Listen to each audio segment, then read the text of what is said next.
Oke baik, bismillahirrahmanirrahim. Assalamualaikum warahmatullahi wabarakatuh. Perkenalkan, nama saya Amiruddin, NIM 1057721147018 dari kelas FM 18D. Oke baik, pada kesempatan kali ini saya akan membahas tugas final dari pertemuan ke-12 dan pertemuan ke-13. Nah, pertama-tama saya akan membahas mengenai pertemuan ke-12, yaitu mengenai materi tutorial liquidity risk, credit risk ratio, deposit risk ratio, capital ratio, dan risk asset ratio. Nah, saya akan membahas yang pertama, yaitu liquidity risk atau rasio likuiditas.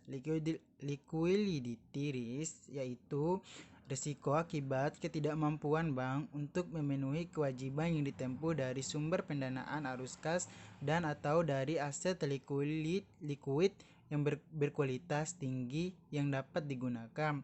Risiko likuiditas disebabkan oleh yang pertama, ketidakmampuan menghasilkan arus kas yang berasal dari aset produktif maupun berasal dari penjualan aset termasuk aset likuid, dan yang kedua, ketidakmampuan menghasilkan arus kas yang berasal dari penghimpunan dana, transaksi antar bank, dan pinjaman yang diterima.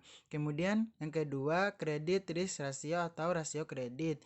Nah, credit risk ratio adalah risiko akibat kegagalan debitur atau pihak lain dalam memenuhi kewajiban kepada bank. Risiko kredit dapat bersumber dari berbagai aktivitas bisnis bank. Selain kredit, bank menghadapi risiko kredit dari berbagai instrumen keuangan seperti surat berharga, akseptasi, transaksi antar bank, transaksi pembiayaan perdagangan, transaksi nilai tukar, dan derivatif.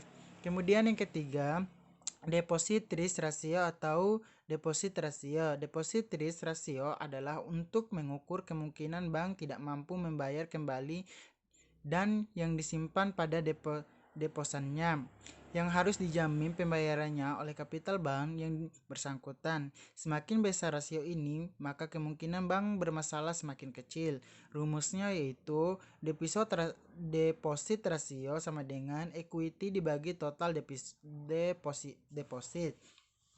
Kemudian yang keempat, capital ratio. Nah, capital ratio adalah alat untuk mengukur sejauh mana penurunan yang terjadi pada aset risk dapat ditutupi oleh equal capital yang tersedia.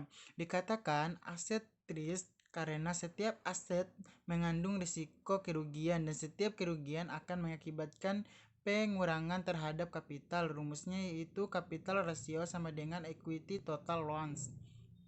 Nah, yang kelima yaitu risk asset ratio. Nah, risk asset ratio ini merupakan rasio yang digunakan untuk mengukur kemungkinan penurunan risk asset.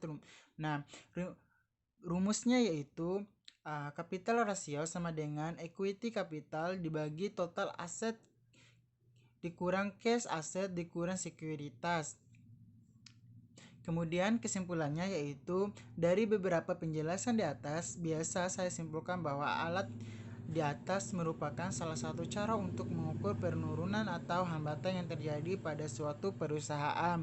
Kemudian kita akan beralih kepada pertemuan ke-13, yaitu mengenai analisis perbandingan kinerja perusahaan. Nah, analisis perbandingan kinerja perusahaan ada beberapa metode, yaitu yang pertama metode EVA atau Economic Value Added. Nah, metode ini biasanya dipergunakan untuk mengukur keuangan perusahaan yang dapat dengan mudah diintegrasikan dalam aktivitas perusahaan sehari-hari. Adapun salah satu kelebihan dari metode EVA yaitu dapat menyelaraskan tujuan manajemen dan kepentingan pemegang saham. Kemudian yang kedua, sebagai ukuran operasi dari manajemen yang mencerminkan keberhasilan perusahaan dalam menciptakan nilai tambah bagi pemegang saham dan investor. Nah, rumusnya tersendiri yaitu EVAT sama dengan NOPAT dikurang kapital dikali C. Kemudian yang kedua, Refined Economic Value Added atau REVA. Nah, metode ini merupakan metode yang menyempurnakan konsep EVA sehingga menghasilkan konsep Refined Economic Value Added atau REVA. Konsep ini dalam perhitungannya memakai komponen seperti dalam perhitungan EVA, namun dibedakan dalam memperlakukan model. Nah, adapun rumusnya yaitu Revat sama dengan Nopat dikurang MVT dikurang 1 dikali KW. Nah, kemudian yang ketiga yaitu Financial Value Edit. FVA merupakan pengukuran kinerja perusahaan yang mengukur nilai tambah finansial suatu perusahaan yang mempertimbangkan kontribusi fixed asset dalam menghasilkan keuntungan bersih perusahaan. Rumusnya tersendiri yaitu EVAT sama dengan NOPAT dikurang EDIT dikurang DTEM. Nah, yang keempat yaitu Market Value Edit atau MVA. Ini merupakan pengukuran kinerja perusahaan dalam penciptaan kekayaan bagi penyandang dana, menunjukkan selisih antara nilai perusahaan dan nilai kapital karena dalam menilai perusahaan dan nilai kapital terdapat komponen hutang yang sama. Adapun rumusnya yaitu MVAT sama dengan SPT dikurang EPST dikali dengan OST.